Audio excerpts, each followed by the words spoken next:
ये जो वीडियो हम बना रहे हैं ये केपी लर्नर्स और एस्ट्रो एस्पिरेंट्स के लिए है।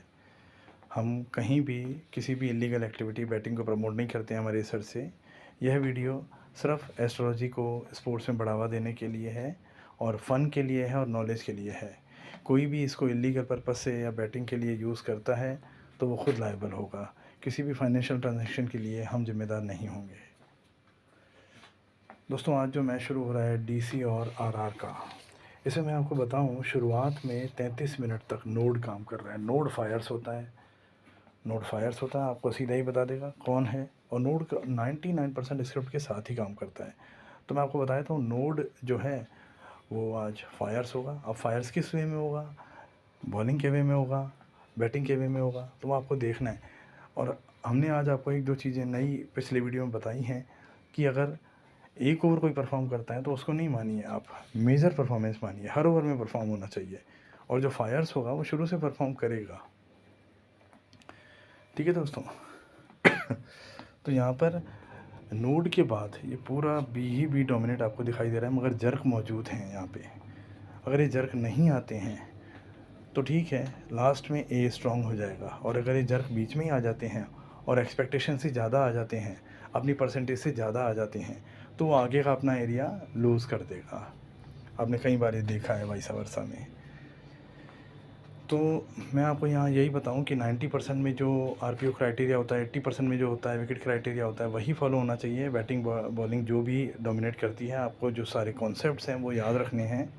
रन बॉल बैरियर याद रखना है, over performance, before performance, vice versa, और साथ में बिफोर टाइम परफॉर्मेंस भी याद रखना है। और मैं आपको बताऊं, ये जो आज जो हमने वैदिक भी शुरू किया फिर से, क्योंकि वैदिक 10 में से 8 बार आपको सही रास्ते पे ले जा सकती है।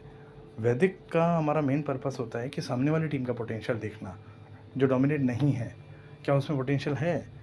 तो हमें दिख रहा है डीसी में पोटेंशियल है और आरआर में कम पोटेंशियल है, इसलिए हम इनिशियल एक ऑप्शन यहाँ पे दे रहे हैं। और माइनर में या लिमिट में, या आप बी क्लियर करने के बाद भी जा सकते हैं बी पर। तो वैदिक जो है डीसी का सपोर्ट थोड़ा ज़्यादा दे रही है, आरआर का कम दे रही है, और ये काफ़ी अच्छा मैच हो सकता है।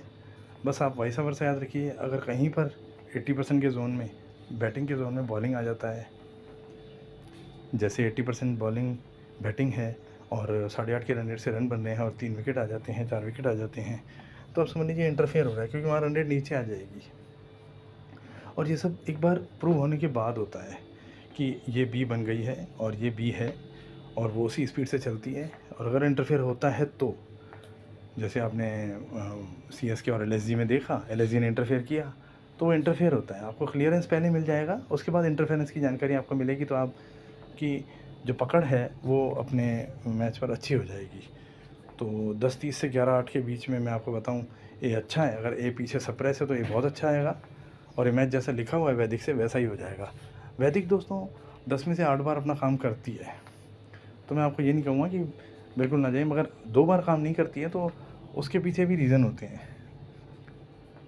ठीक है दोस्तों, तो यहाँ पर बी पर रहना है और बी ही विन है और बी ही लो आएगा। बाकी कॉन्सेप्ट की जानकारी हमने आपको बाकी वीडियो में दे दी है।